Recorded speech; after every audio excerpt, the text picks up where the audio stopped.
Olá, meu nome é Ricardo Guimarães, eu sou casado com a Lili há 44 anos, tenho 4 filhos, 3 netos, alguns adolescentes, trabalho para grandes empresas, vivendo esse mundo maluco, e eu vou aqui contar para vocês o que a gente está compreendendo sobre o mundo, para talvez ajudar você a tomar boas decisões a respeito da educação que você dá para seus filhos, para sua carreira, trabalho, enfim, com relação ao futuro de todos nós.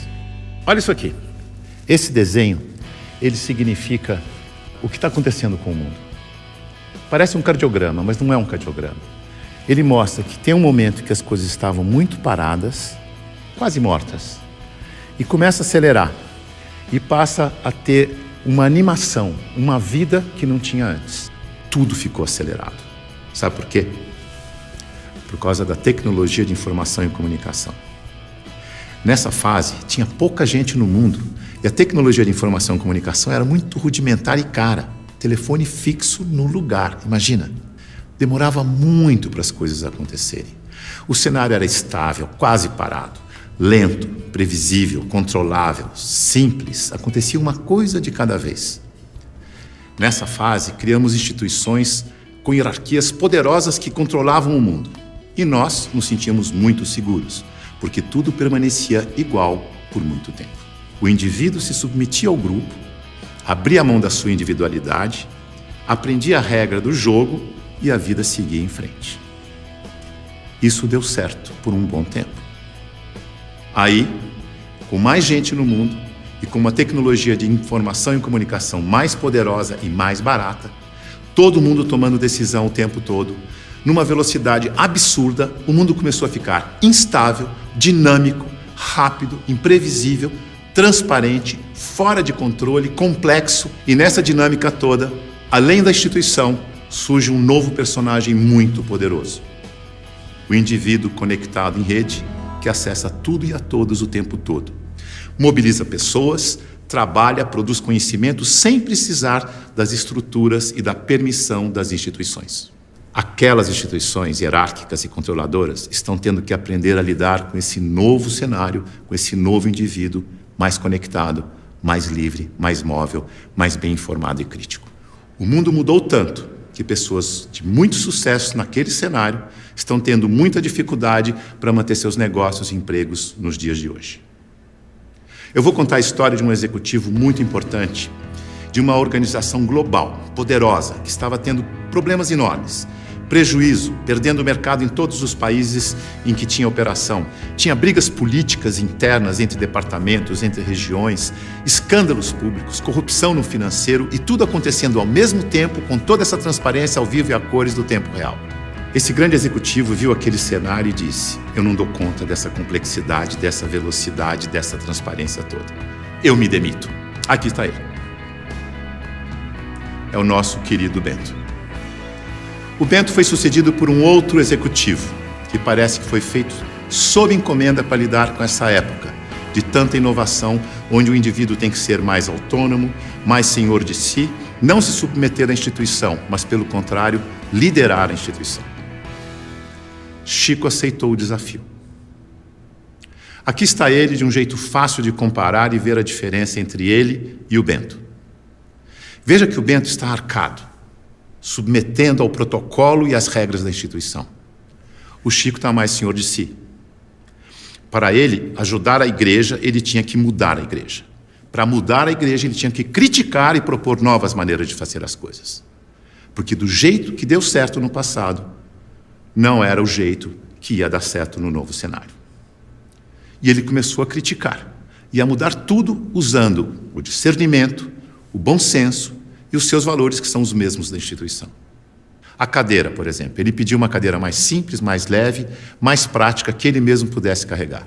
A roupa, uma roupa que fosse fácil de vestir, leve, simples e confortável. O discurso, ele não queria que alguém escrevesse o discurso para ele. Ele mesmo ia fazer o discurso com as palavras dele. E para ele estar sempre atualizado e poder falar à vontade, ele não ia ficar isolado no Palácio do Vaticano, num quarto de 300 metros quadrados. Escolheu morar no Palácio Santa Marta, num quarto de 30 metros quadrados, junto com os outros 400 padres e bispos que viajavam pelo mundo, e ele ia almoçar com esses padres e bispos para poder conversar, trocar ideias e saber o que estava acontecendo no mundo. Mandou tirar o vidro do Papa Móvel para poder falar com o povo. Mudou a política de investimentos do Vaticano para ficar de acordo com as crenças da Igreja. Isto é, investir em empresas que prezam os valores cristãos, porque se a política de investimento não estiver de acordo com as crenças da Igreja, como é que ele ia ter credibilidade quando ele fosse vender a fé da sua Igreja? Veja que ele está colocando em prática o seu discernimento para mudar tudo na instituição, da cadeira aos investimentos. Ele busca simplicidade, praticidade, economia, agilidade, leveza e consistência. O Chico é um bom exemplo de sucesso neste novo cenário. A mudança é tão grande que os historiadores dizem que está terminando a sociedade industrial e está começando a sociedade do conhecimento, a sociedade em rede, a sociedade do indivíduo conectado em rede. É uma época de transição e nós estamos aqui, exatamente no meio dessa transição. Veja o que está acontecendo. Neste ambiente estático, estável, a boa empresa funcionava como um relógio, uma engrenagem sem vida, isolada do ambiente, tic-tac, tic-tac, tic-tac, onde o empregado era uma peça da engrenagem. O futuro era igual ao passado.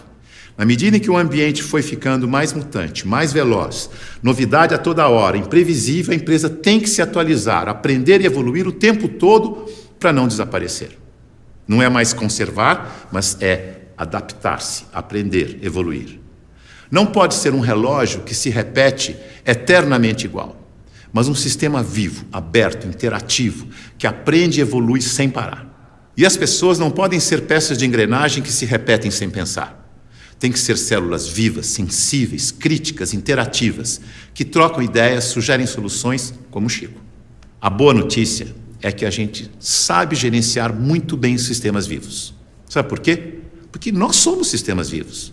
Somos feitos de sistemas. Sistema respiratório, sistema endócrino, sistema ósseo, sistema digestivo. Sistema é um conjunto de elementos que trabalham de forma interdependente com um propósito comum.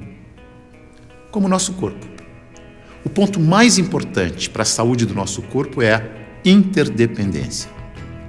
Veja no seu próprio corpo. Nossos órgãos trabalham de forma interdependente, sempre em busca do equilíbrio do corpo. Esse é o propósito. Se um órgão declara independência, e isso se chama câncer, o corpo entra em colapso. A integração entre os órgãos desaparece. A energia do corpo se esvai, não consegue mais interagir com o ambiente nem reagir aos estímulos. Como sistema aberto, ele vai sucumbir ao cenário. Então, se você quer trabalhar numa empresa de sucesso neste cenário, ajude a funcionar como um sistema vivo aberto.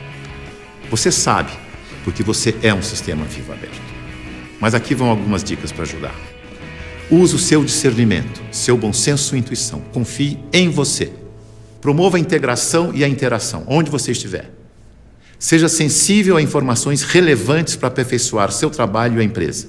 E o mais importante de tudo, reconheça que a realidade é interdependente. E por isso precisa da participação de cada um e de todos para resolver os seus problemas. Lembre-se, a boa gestão da interdependência garante a boa saúde do seu corpo e da corporação. Mais uma dica. Não deixe as pessoas confundirem autonomia com independência. Autonomia significa que você tem consciência de que faz parte de um todo maior e por isso você pode falar pelo todo. Por isso pode ocupar cargos de responsabilidade na hierarquia. Independência é quando você não se reconhece como parte do todo e olha só para a sua parte, colocando o todo do sistema em risco de colapso. Independência ou morte deu certo no século passado. Neste século, o certo é interdependência ou morte. Veja a evolução das relações na empresa e no mercado. No começo, a hierarquia era absoluta. Poucos mandavam e todos obedeciam como crianças obedientes. Não tinha concorrente, mas precisava de canal para vender.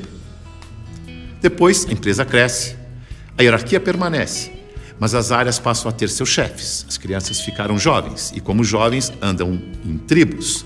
Nós versus eles. As áreas competem o tempo todo porque precisam se afirmar como jovens. Essa é a fase da independência ou morte. No mercado, o concorrente aparece e obriga a empresa a olhar para o consumidor.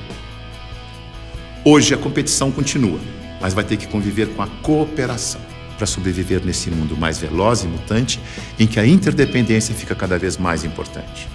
Temos que amadurecer como indivíduos e olhar para o nosso interesse pessoal e do todo ao mesmo tempo.